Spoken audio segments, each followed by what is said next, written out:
জয় মা কালী। তো দেখো, এটা ছিল মামার বাড়ির কালী পূজা। প্রত্যেক বছর কার্তিক মাসের লাস্ট মঙ্গলবারে আমার মামার বাড়িতে কালী পূজা হয়। আর দেখো আমার মাকে কত সুন্দর লাগছে, অপূর্ব রূপ।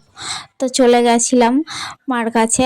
আর আমার বিয়ের পর প্রথম মাকেই বরণ করেছিলাম আগের বার, আর এটা হলো সেকেন্ড বার আবার সেই মাকেই বরণ করেছি। যদিও ইচ্ছা ছিল দুর্গাপূজার বিসর্জনে মানে বরণ করার, কিন্তু কিছু কারণবশত সে সুযোগ হয়নি। আর এখানে মা মাসিরা সবাই মিলে ভোগ বানাচ্ছে, আর ওদিকে বৌদি আর বোন আমরা সবাই মিলে খাওয়ার জোগাড় করছিলাম, যাতে কারণ এদিন আমার বাড়িতে প্রচুর পরিমাণে যাত্রী মানে লোকজন আসে, সবাই পূজা দেখার পর খাওয়া দাওয়া করে যায়। এদিকে পূজার আয়োজন হচ্ছে, এদিকে খাওয়া দাওয়া, আর এদিকে পূজা চলছে। দেখো কত লোকজন হয়েছে, আর এদিকে আমরা সবাই মিলে খেতে দিতে ব্যস্ত।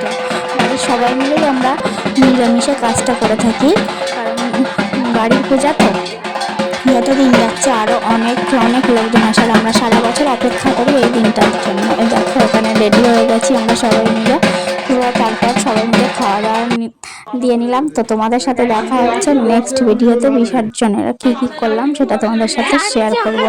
লাস্ট আমি খেতে বসেছিলাম, ভাই এই যে খেতে দিচ্ছে এখানে আমাকে, আর আমি ওকে রাগাচ্ছি চার চোখ বলে। তো এখানে ফ্রাইড রাইস ছিল, আলুর দম, পুরি ছিল, পনির ছিল, দই মিষ্টি চাটনি সব রকমই ছিল। তো তোমাদের সাথে দেখা হচ্ছে বিসর্জনের। ততক্ষণ ভালো থেকো সবাই, টাটা।